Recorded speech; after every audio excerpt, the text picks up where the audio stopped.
Okay, so we're going to put the cat clock together. First, here's a list of all the parts, hardware parts that you're going to need. And of course this is in the description and the PDF tutorial. I did want to point out one little thing here, well, two little things.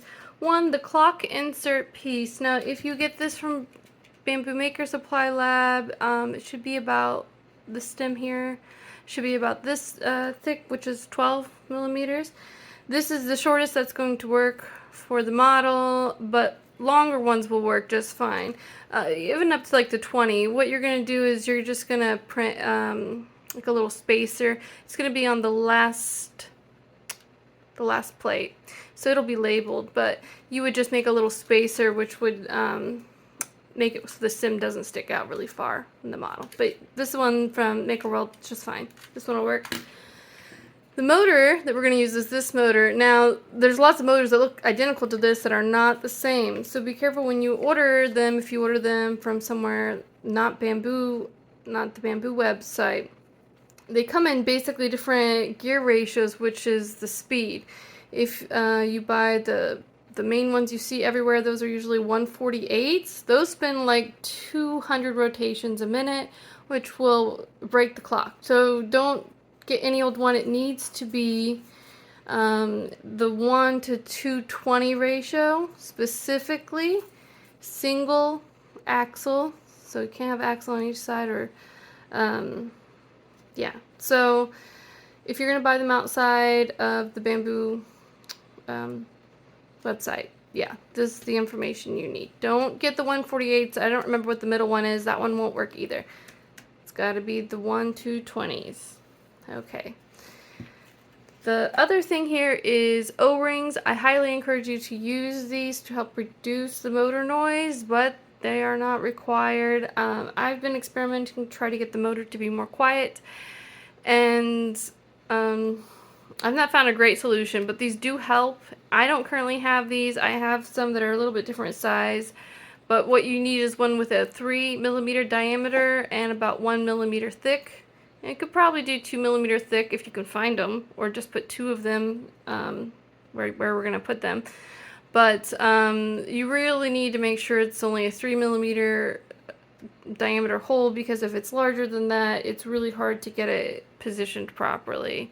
The ones I have are not 3 millimeters. I've ordered some, but my hardware store did not have them, and yeah, I think they're 5s, and they're difficult to get where we want to get them. Okay, so now that we have your shopping list, let's briefly talk about tools that you're going to need. You're going to need an Allen wrench. Now this is one that's got all of them in it. I think that's really handy. This one that comes with the A1s and maybe the A1 minis, this will actually work for most of the screws. It'll work for all the screws except one.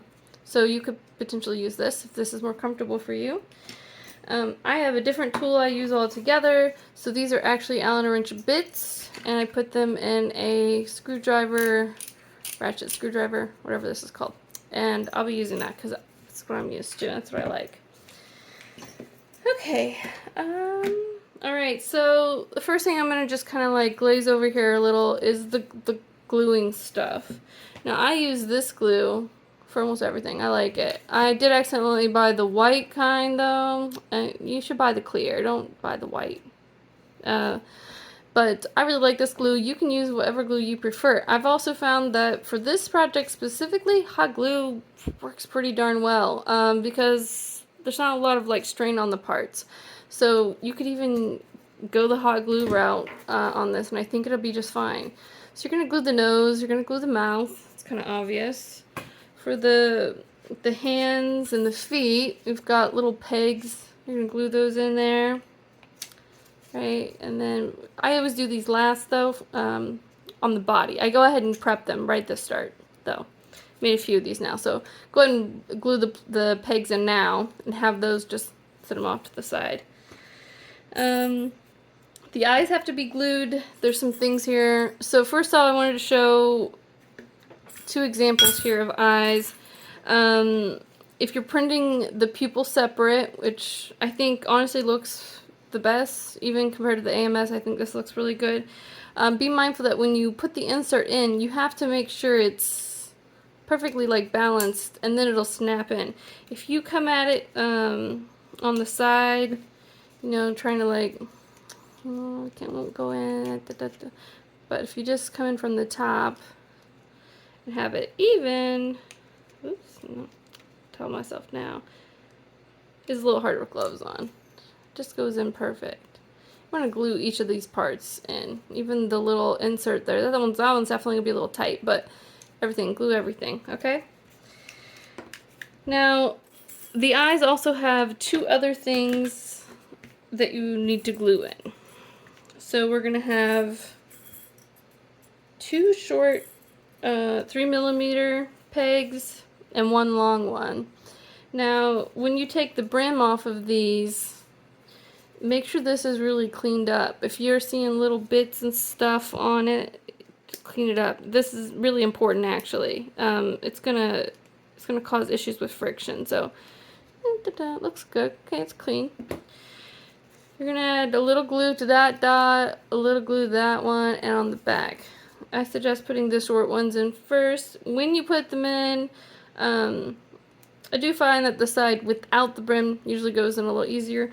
Sometimes these get a little deformed because of the way they print. You know, you can use your Allen wrench to just go in there and whittle it a little bit. Make sure nothing's in there blocking it. Okay, so when these go in all the way, okay, this is how they're going to look. It's going to be even on both sides, and it's going to be pretty close. It's only about, let's see how much these stick out here. I think it's 7 or...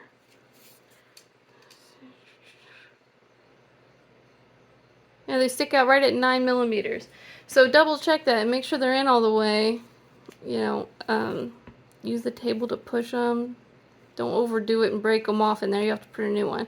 But these have to be in all the way or you're going to have problems. There's a lot of stuff that's tight fitting here. So now this one just goes in the back. And it doesn't go in as far.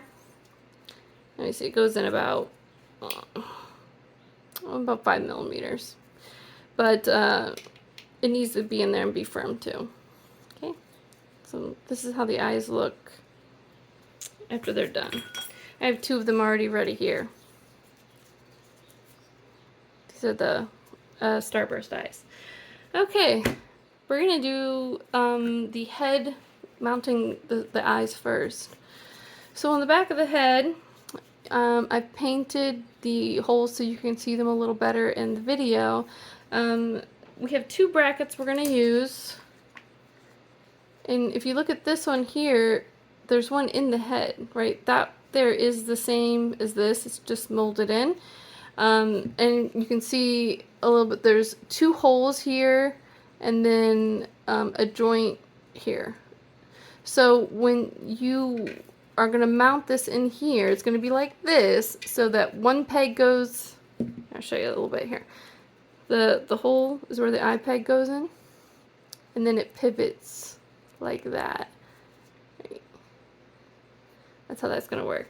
So before we put this piece in though, we're going to just initially get this one started, and it's going to go in like this with the top piece up. Okay. Most of the screws for this whole project are M3x10s, and that's going to be the case for this one. Okay. So what I'm going to do right now is just get it kind of started. I don't need to fully get it all tightened down. Usually, actually, when you have a few pieces that all have to connect together, it's better to not tighten the screws down all the way until you get all the screws in, and then you go back and tighten them all. And that applies to building most things, not just this. But that way, if there's a little error, you've got a little wiggle room. Okay, see, right, it's in there, but okay, so this part's a little tricky, and if you've got bigger hands, it's gonna be a little harder.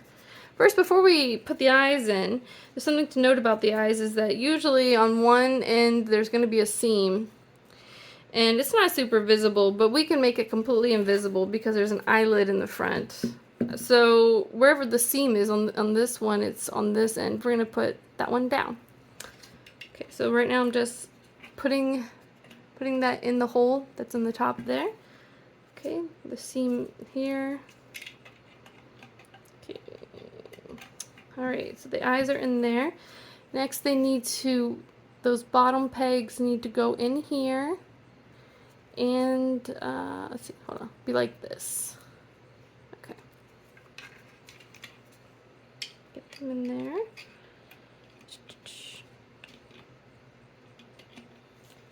I've done this a lot. You might find you have to fight it a little bit if it's your first time doing it. It's gonna be a little. And if you have big hands. Okay. So let's get this one. There's gonna be a screw right here that's gonna pin down that purple piece to the white piece to the inside of the head. I'm gonna get that started. Make sure I got it lined up.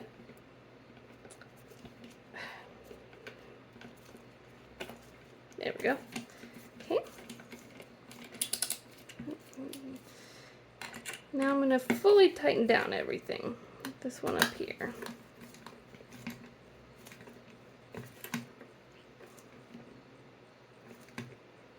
Don't over tighten it, but yeah. Okay, the eyes should move freely. If they don't, it's possible the bottom one of the pegs had a little leftover brim that's making it a little sticky. Take it off, clean that off. You can even put a little oil or lubricant in there if you were still having problems. And, you know, you could clean the hole out a little bit with your Allen wrench tool. Sometimes I have accidentally not gotten it in the hole here, and that's actually been why it's not moving. So just check everything, make sure everything's good. Alright, that head's loosey-goosey, it's fine. Okay. So just to clarify, we used we used 2 of these three M3 by 10s. We're going to use one more to connect the head to the body. Okay. So here's the body here. The head just pops on like that. You see this hole in the front. We're going to put the screw in through the back, but that is the hole. Another M3 by 10.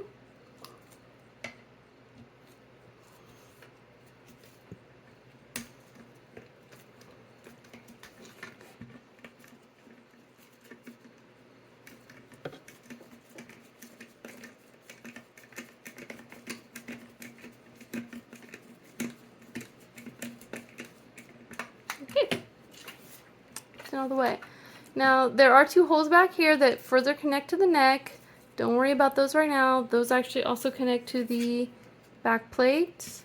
And if you have this down properly, which I don't right now, it's pretty secure that way too. So yeah, so don't worry about that. The next thing we're going to work on is the internal bracket. So there's some things we have to kind of prepare that go in it. Now there's a lot of stuff we're going to use here. This is when we use quite a lot of screws, some O-rings. This is a separate little thing here. The clock part, the motor part. So, I guess I wrote O-rings twice, but yeah, you get what I'm saying. Okay. Let's do the clock part first. So when you get your clock, you're going to have a few different things that come with it. So little hands probably, and a washer. Probably not going to want to use the washer with this because it's already going to be, if it's the bamboo one anyways, because it's already going to be kind of a tight fit. Okay, so when you're holding this up here, see the battery compartments here? The battery compartment has to be on the left like this because you will not be able to access it otherwise. Okay, we're going to flip it around. This one you're going to put the faceplate on. and just get this started. Now you could glue the faceplate down if you want, but you don't really have to. And I'm gonna tighten this. Now there's a little bit of wiggle room here because I didn't want to make the tolerance too tight. So make sure the face is in the right spot. You know, just check it kind of manually yourself. Once you get this kind of snug, you can adjust it further and make sure it's really straight on there. Now I will say I've had a bunch of problems printing this bracket piece here, this internal bracket. Every time I print it, I tried 100 different things. It always lifts and it always creates this kind of like ridge around because of the lifting off the plate. For those who have enclosed printers, you probably won't have a problem, but for the rest of us, I tried different infills. I tried changing the cooling, the fan cooling. I cleaned my plate I don't know how many times. It's the design ultimately that's causing it, and I don't know why, and I can't really find good resources. So the good news is that even if there is a little lifting and you get a ridge, it won't really be visible. You'll see why here in a minute, but it's not that big of a deal. So if you print it and you see that the edge is lifted, don't reprint it. You don't need to. It's gonna be okay. We're gonna make it without it, okay? Okay, the next thing we're gonna do is hook the motor up. Now, as I said before, if you're going to buy your own little motor and not buy the bamboo one, be aware these come in 3 different speeds, and the only one that's going to work is the 60 RPM one, which is a 1:22 or 1:220 ratio. Sorry, oh my gosh. 2:20 ratio. The 148 is not going to work. I suspect if you hooked it up to one of these, it would break immediately or break some of the internal components because it moves at 200 rotations per minute, which is way, way more than we need. Okay, so some things about this. I told you before, this is where you're going to use the rubber O-rings. I don't have the right size, so I'm just going to show you where they go though. So this would be like a little O-ring. The 2 screws we're going to use here are the 3x25s. So these are the only 2 longer ones we need of the M3s. They're going to go in this hole and this hole, and they're going to mount in these 2 little holes here. These over here are just like little bumpers. And that hole there, I would just say don't even use it. You can use it. An M3x10 will fit in there, but I would just forego it. The more contact this motor makes with plastic and hardware, the louder it is. So that is why it is lifted and elevated in the first place with these little bumpers I've made to try to reduce the noise. It does help, so don't use more contact than you have to. So for instance, if you had the M3s, which I don't have little M3, but you would just put them on there like this, and then they would actually stay, unlike this one. And then when you flip it over, you're going to screw it in. So I'm going to do that when mine come in the mail. I'm going to go back through and change these out. But for now, we're just going to I'm just going to use these 2 screws.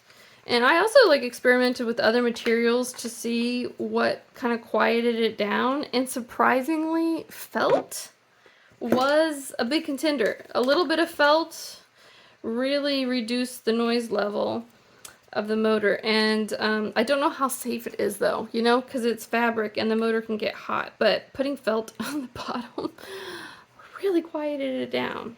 I don't feel like I can recommend it 100% because I don't know the fire hazard here, you know, but I was really surprised how much it knocked down the noise. So you can experiment with some different things, other materials you've got laying around, different types of rubbery materials, even TPU. You know, if you've got some, you could try printing your own O-rings. See if that helps. Don't over tighten anything, but there we go. See, it's pretty firm with just those 2, so I just wouldn't even do the other one. Okay, so we're ready to put this in here. Before I do that real quick, I want to show you one other thing though. So you see this little thing here? Now that's just a little rectangle of plastic with a hole in it, and that's an M3x10 screw, and this is going to help us cable management. It's going to, you know, we're going to be able to keep this cable out of the way. There's a lot of holes in here, little holes. These all will fit an M3, and the whole purpose of them is that if you use a different motor or you're wiring your own motor, I'm giving you a lot of options for cable management, essentially. You could potentially even fully tuck this into the body with these additional spots. So that is what that is for. Now, to get this in here, first we're gonna put the cable through. Now, I found the little trick to getting this in here perfect is to first get the bottom kind of in place, and then I'm gonna put pressure on the top and push it at the same time. So pushing it, okay? Let's see, get that lined up. Should all just snap in, and you should push it all the way in. There's things inside that keep it from going farther than it's supposed to. Okay, that looks good. See what I mean about the cable kind of being all in the, you know, all over the place and in the way and stuff. So the way we're gonna fix that is, I kind of wish I would have printed this a different color. I forgot the body was yellow down here at the bottom. Okay, so see how I've got that like that? Now I'm gonna just tighten it. And what this is gonna do is like really put some pressure down on that rubber part and crimp it and pin it into place.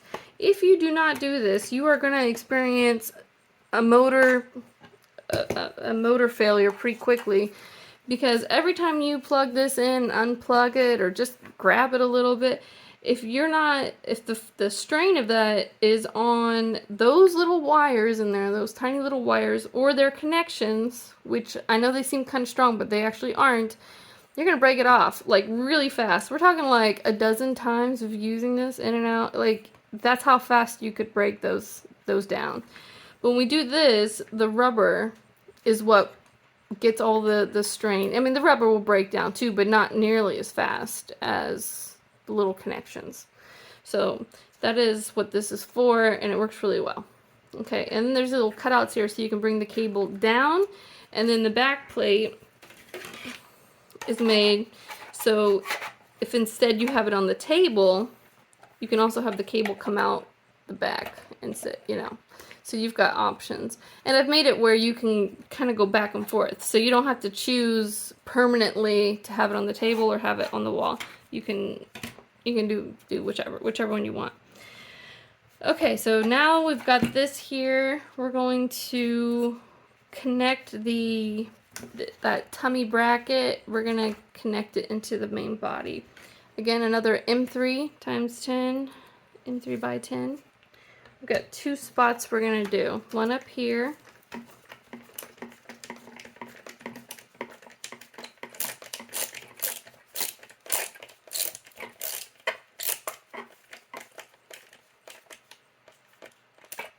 I'm going to tighten this a little more. There we go. There, it just needed a little more. Okay. And then another one over here. I call these biscuits because in woodworking, there's little shapes just like this, and they're called biscuits. They're used a little bit differently than this, but shaped just like that. Alright, let's get those down. So there's just these two mounting points, and it's enough. It's a clock, it's not a toy. It'll be fine.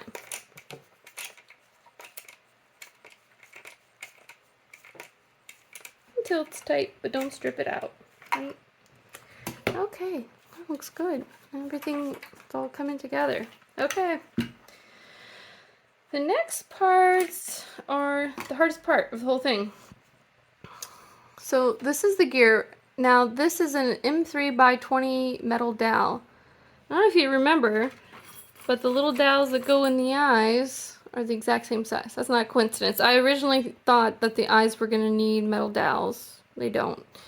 If you wanted to put, you know, you got to buy these in packs. If you want to use these in the eyes, you actually can. That would be fine, especially if you're having friction problems. But the plastic ones are sufficient. But the plastic ones are not sufficient for the gear. You could, and to try it, but I don't think this is going to hold up, okay? Because it's plastic and it's weak horizontally, which is where it gets force. So I don't think that's a good idea. Now, this thing I say specifically in the tutorial, this has to be printed in PLA. Has to be. Don't print it in matte. Same with this part. Has to be printed in regular old PLA because the tolerances are very tight. They have to be. And when you print it in other material, especially the matte, I found that it's like loose. So, and silk might do the opposite because I feel like silk expands. So, this needs to be snug. If you print it and you're not seeing it in the way I'm getting ready to show you how it should like feel and look, try printing it, you know, a percentage or two in the other direction. I would even try maybe an increment of 1.5%. There's not a lot of leadway with these because they all fit together very precisely, but this piece should just go in here and it should fit very snugly, but it should go in pretty far because this hole goes almost all the way to the other end. It's just barely, I think, if I recall, it's a half a millimeter wall, you know, down there at the end. So if you're not getting it in all the way, or it looks crooked, it's not in all the way, and you're gonna have to work it and get it in there. This thing here is gonna go on the motor. It needs to be very snug. Again, so you shouldn't have to put too much force. If you put a lot of force, you could potentially damage the motor. So you could even test this before you put the motor in. Make sure you've got this the right, you know, that it's good. Make sure, you know, you line it up with the motor here, and you should kind of feel it. Let's see. There we go. It went right in, all the way down. Okay, you can see it's very close to these black screws. That's what I mean about, like, the tolerances are going to be tight. Now, when this motor is mounted and you turn it on, you'll notice it rotates counterclockwise from our viewpoint. So that is very important. We actually want this in this metal pin in the 12 o'clock position. We're going to turn the motor counterclockwise. Do not turn it clockwise. It could break it. Okay, so just manually turn it. I'm going to turn it till it's at 12 o'clock. This will make things a lot easier. You'll see here in a second. Okay, let's look at the pendulum. Now the pendulum is going to go in like this with this this open thing here on the left. But we have to flip it over here first and put the bearing in. Now the bearing's very tiny. Let me... These are the things we're getting ready to need here. I already mentioned the dowel. That's for the gear. But we're going to need one of these little bitty teeny weeny tiny bearings. You can get one that has metal on both sides or one that has plastic. This one has the plastic. I think the plastic ones are RR and the metal ones are ZZ, if I'm not mistaken. But it'll say MR84ZZ or MR84R or RR. And this is the size of it. You absolutely need one of these. There's no way around this one. For the washers, you need one with a 4 diameter hole. Doesn't really matter how wide it is. I mean, like a 6 to 8, a 10. I think even a 15 would be fine. It just needs to make sure you got a 4 millimeter diameter. And I bought the 1 inch thick ones. I think a 2 inch would, or 2 millimeter thick would also be fine. You know, I don't think it's really picky there. For the M4, you need one of these, and I hate to have everybody have to go out and buy a pack of screws because you need one, but it's a thing with the bearing. I could not go smaller. I tried originally to get a bearing that would work with a 3 millimeter longer screw, and it's just too small and it won't work for us. So I'm going to use a 20 millimeter long one because I already had them, but a 15, 16 is fine too, or anything in between. Anything between these numbers will be sufficient. So if you already have an M4 somewhere in there, just use that one. Okay, so the bearing, back to the bearing. When you insert the bearing, it's only going to insert on this side. It won't fit in here on this side because there's actually a very slight barrier, and that is to help keep the bearing from falling out. So this should just pop in pretty easily. Make sure it's all the way in there flush. See how it's kind of like limited in there for moving? Right, that's what it's supposed to look like. Now the next thing is, let's go ahead and get our washers and our M4 screw. Okay, so as I said, this is the hardest part of the whole thing, and again, people with bigger hands, you know, it's hard for me. I have tiny hands, so okay. So remember, it goes in like this. what we want is a washer on both sides. This helps with friction and keeps the bearing from getting loose. It should be kind of snug in there, but it could still get loose over time. Okay. Okay, I'm gonna kind of splice this edit in. It might not be smooth, but I ended up accidentally breaking one of the eyes off. So I just wanted to start this kind of part all over. So what we're gonna do first to make this easier is we're going to glue down one of the washers down here. So we've got these two washers here, and we're basically wanting one on each side of the pendulum. It's really hard to hold the bottom one in place while we're trying to get the pendulum where it needs to be, so just glue that down, try to get it centered. You know, it doesn't even have to be glued that well. It just needs to kind of stay there while we get everything else ready. Okay, so one of the best ways to get this in, first of all, you can go ahead and attach the tail if you want.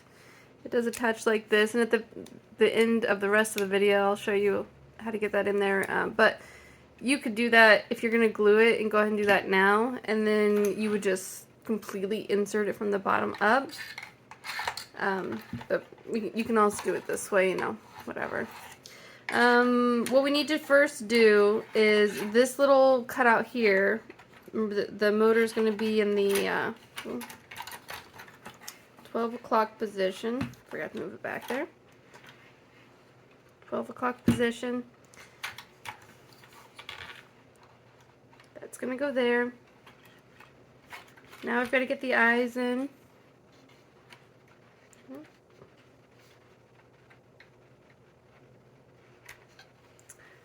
See how they're both in, I call it little fork. I got names for all the parts. Okay, and that metal dowel is in there. Okay. Then get everything lined up and then add the screw. Should have been doing it that way the whole time. Okay. That's way, way easier. And less likely to break the, now that's really stiff. Now there's glue in there.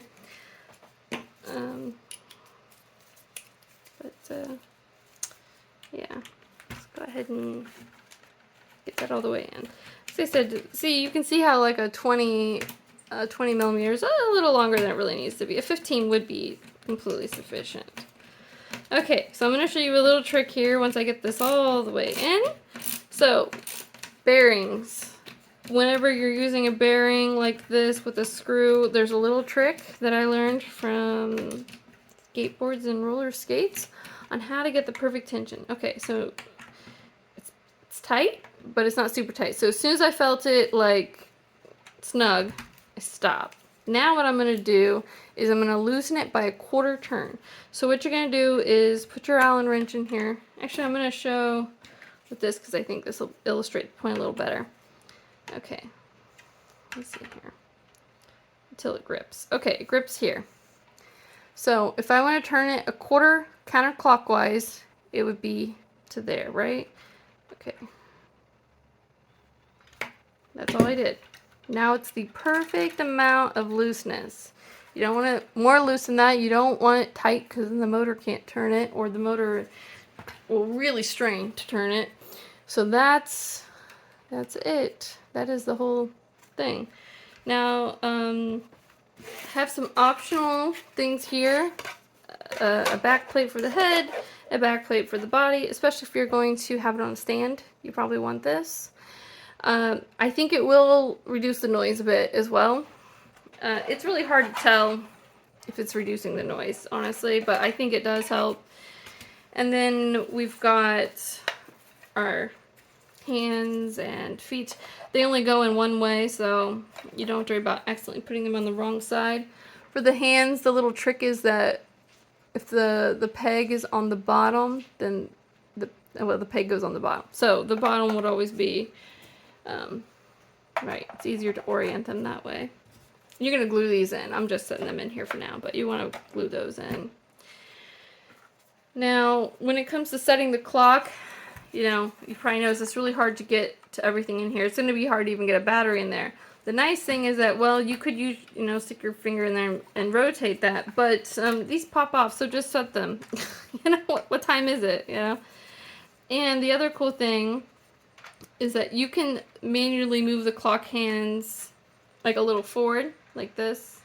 You can set it yourself. Don't move it backwards. It does technically move backwards, but in general, you shouldn't do that with clocks. That's what I've always heard. I don't know if newer clocks are a little more forgiving of that backwards movement, maybe, but it's a rule of thumb to move it forward. And if you need to set it back, just pop these off. Now, something that might not be really visibly noticeable is that this clock is not like a perfect round oval in terms of where the clock center is. It's actually slightly up higher because of the mechanics inside, to make those fit. So when you are initially getting the clock set up, rely on this middle piece as a guide for setting up where the clock hands need to be. Don't rely on like the 3 or 9 specifically. Like, use this, not the actual number. Do you see what I'm saying? So like, for instance, this is perfect 3 o'clock, although it's off on the number. Yeah. Right. See, and then it'll work perfect for the 6-ish. Yeah, I don't know. It's off a little there. You get the idea. So, we've got 2 other things that we still need to do. So, out of all the collars, the only collar that you have to assemble is this one, at least for now. I'm going to make some other ones for Halloween that are going to be like kind of the same premise. We're going to use a M3x10, just like always. I tried to make it where you didn't have to buy 10 different types of screws. So, yeah. That way. I did end up myself buying 10 different types of screws to find the right one, the right length that I could make work for almost all of the parts. Okay. Starts poking out. And you'll see that hole isn't right in the middle. And this hole isn't either, although this one's pretty close. Originally, when I was designing this on the computer, it looked like it needed to be slightly down or up, I can't remember which one, to fit, but I found that after I printed it, it didn't seem to matter. I don't know why exactly, but it's fine. It's fine either way. It doesn't really matter. Same for the actual collar itself. I designed it actually at an angle, but when I printed it doesn't seem to really matter. I can't even really tell which direction it's actually supposed to be. Looks the same. So this collar here, like all the collars, just pops on. And just, put it where you want it. You can glue it, put a little glue on the neck before you pop it on there to make it stay permanently. But I kind of like the idea of being able to, like, put a different collar on it later, switching it out. So, it doesn't really matter. Looks fine either way. I think one way does look a little better than the other. I think the other way looks a little better, but barely. Yeah, just fits a little better, I think. Okay, and the very, very last thing, almost forgot, the tail. Okay, so the tail is intended to be removable. So if you have it on the wall, you can have it on, and if you've got it on a stand, you're gonna want to remove it. So this is how it goes in. See, this is the flat side. It's like a little hook. The flat side pointed towards you, the rounded part pointed towards the front. It goes in here. Just goes like that. It's that simple. So you can also remove it. If you know it's going to be on there permanently, give it a little glue, and that way you don't have to worry about it falling off. I don't think it's going to fall off without, someone touching it. But yeah. Okay, it's all put together. Are you ready to see it in action and hear the noise? Here's another thing I suggest getting. So this is a USB extension cable, and it has a switch on it. And I bought this for a little Christmas tree I had that ran on USB and didn't have a switch. These are really inexpensive. You can get them on AliExpress or Amazon. I don't know where else, other places. But basically, you know, then you can turn it on and off. So it's intended to be upright, so it might be a little noisier. It's definitely noisier when it's let's have a little look at it. There we go. Yeah, I think it looks pretty good. What do you think, Kitty? Oh, he doesn't care.